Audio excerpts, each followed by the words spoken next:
विधान भवनातील दालनामध्ये मुख्यमंत्र्यांसोबत रोहित पवारांची 10 मिनिटं बैठक। दादांच्या अपघात प्रकरणी गुन्हा दाखल करण्याबाबत पोलिसांसोबत चर्चा करून तांत्रिक अडचणींबाबत माहिती घेतो असं मुख्यमंत्र्यांनी सांगितल्याची रोहित पवार यांची माहिती। अजितदादांना कंट्रोल करता येत नव्हतं, पण काकींना करता येईल हा भ्रम आहे। कुणीतरी नेता काकींच्या खांद्यावर हात ठेवतो, त्यांना ओढतो।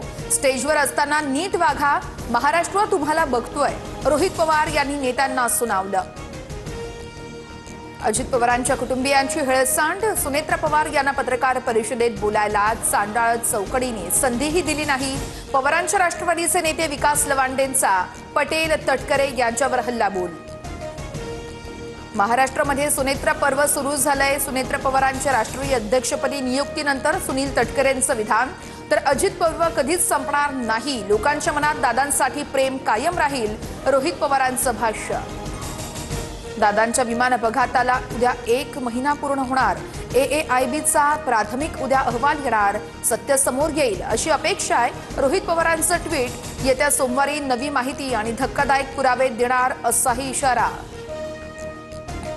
अजित पवारांच्या विमान अपघाताप्रकरणी रोहित पवारांकडून राज ठाकरेंसोबत चर्चा। दादांना न्याय मिळवून देण्यासाठी प्रयत्न करेन, राज ठाकरेंनी सांगितलं। रोहित पवारांची माहिती, सरकार FIR ला का घाबरतंय, काही काळबेरं आहे का?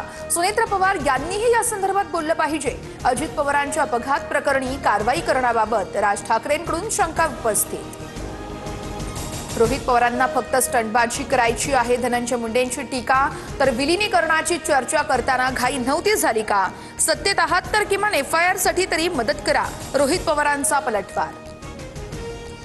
नागपुरी मराठी भाषेमुळे सुरुवातीच्या काळात खूप अडचणी आल्या। मी शब्दाला का बे साल्या असं मराठी बोलायचो, पण पुणे मुंबईला ते पटण्यासारखं नाही हे कळालं। फडणवीसांनी किस्सा सांगताच सभागृहात एकच हशा।